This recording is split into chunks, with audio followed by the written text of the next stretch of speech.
சொல்ல உனக்கு வார்த்தை இல்லை எனக்கு, நான் தான் மயங்குறேன்.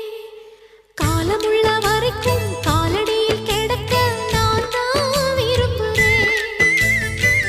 நெடுங்காலம் நான் புரிஞ்ச தவத்தாலே நீ கிடைச்ச பசும் பொன்ன பித்தளையா தவறாக நான் நினைச்சேன். நேரில் வந்த ஆண்டவனே, ஊரறிய உனக்கு மாலையிட்ட பிறகு ஏம்மா சஞ்சலம்?